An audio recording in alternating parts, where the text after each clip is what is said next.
ओम देवताभ्यः पितृभ्यश्च महायोगिभ्यः एव च नमः स्वहाय सवधाय नित्यमेव नमो नमः।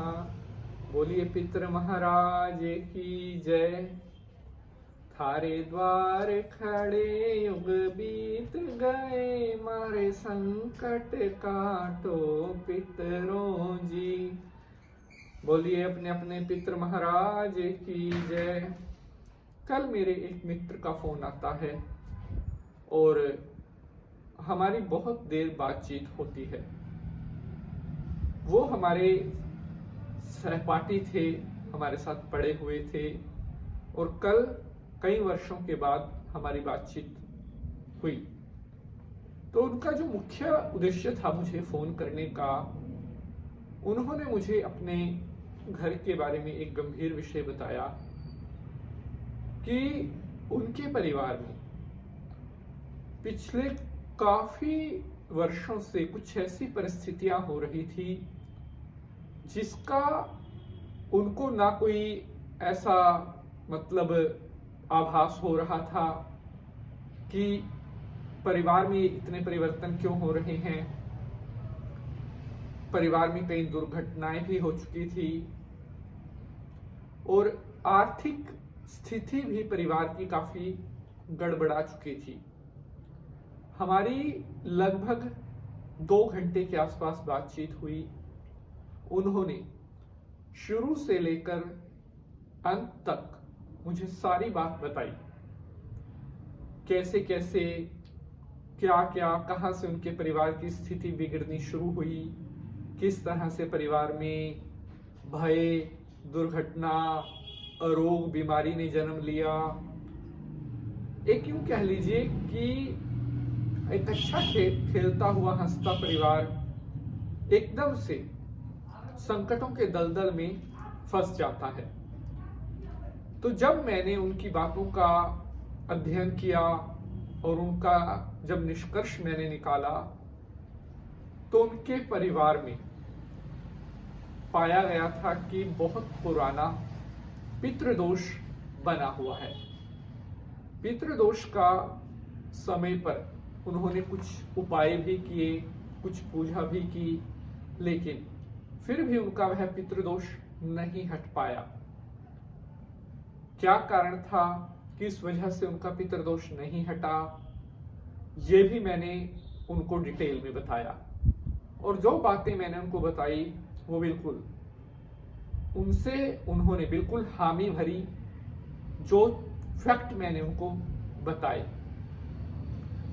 साथियों, अगर हमारे परिवार में बार बार पितृदोष बन रहा है तो इसका मतलब है कि हमारे जो पुराने हमारे माता पिता या उनके भी माता पिता, उस समय कुछ परिवार में ऐसी गलतियां हुई जिसके कारण भयंकर पितृदोष ने जन्म लिया। अगर पितृदोष का समय पर निवारण ना किया जाए तो आगे चलकर वह और भी ज्यादा विध्वंसक रूप धारण कर सकता है।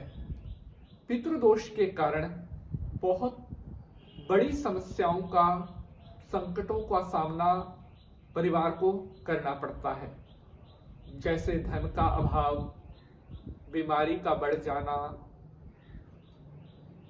नौकरी का छूट जाना, परिवार में विवाह योग्य बच्चों का शादी रिश्ता ना हो पाना, संतान की पैदाइश ना होना, लड़ाई झगड़े, घरेलू कलेश, ये पितृदोष के बहुत अहम कारण माने जाते हैं। लेकिन हमारे ज्योतिष शास्त्रों में एक से बढ़कर एक ऐसे ऐसे कुछ महाशक्तिशाली उपाय बताए गए हैं जिनको अगर कोई भी व्यक्ति, पुरुष मनुष्य करता है तो वो आसानी से कुछ ही समय में अपने हर प्रकार के पितृदोष से अपने परिवार की, अपनी आने वाली पीढ़ी की रक्षा कर सकता है। आज मैं आपको एक ऐसा उपाय बताने वाला हूं जो 37 साल पुराना पितृदोष इस उपाय के करने से हमेशा के लिए समाप्त हो गया। तो चलिए विष्णु भगवान को प्रणाम करते हुए आज के एपिसोड को प्रारंभ करते हैं। श्रीमन नारायण नारायण हरि हरि, माता नारायण पिता नारायण, जिधर देखूं उधर नारायण नारायण। बोलिए नारायण भगवान की जय। नमस्कार, मैं Pandit Nitin Shastri. Welcome back to this new episode. I hope you all are in good and भगवान शंकर जी का आशीर्वाद आप सभी के ऊपर बना रहे। Today we will discuss a very important topic with you like पितृदोष। अब मैं आपको पितृदोष से बचने का एक ऐसा परमानेंट उपाय बताने जा रहा हूं जिसको अगर आप करेंगे तो आप जन्म जन्मांतर तक आपके परिवार में कभी पितृदोष नहीं होगा। तो उपाय आपके सामने पेश है। इस उपाय को आपने केवल अमावस्या के दिन ही करना होता है।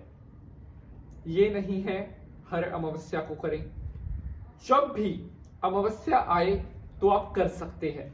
और जितना इसकी लंबाई मतलब इसको करता रहेंगे लंबे टाइम तक, उतना आपको पक्का होता रहेगा पितृदोष जड़ से समाप्त हो जाएगा। ये भी नहीं है कि रेगुलर हर अमावस्या को करना ही करना, बीच में कोई अमावस्या छूट जाए तब भी कोई दिक्कत नहीं है। करना क्या है, अमावस्या के दिन आपने दोपहर के समय काले तिल और ज्वारे, जिनको जौ बोलते हैं, और उसमें शक्कर मिलाकर चलते हुए पानी में पितरों का ध्यान करके छोड़ देनी है। कुछ दिनों में आपका पितृदोष समाप्त हो जाएगा। मिलेंगे अगले एपिसोड में किसी नए विषय के साथ। तब तक के लिए ओम पितृदेवाय नमः।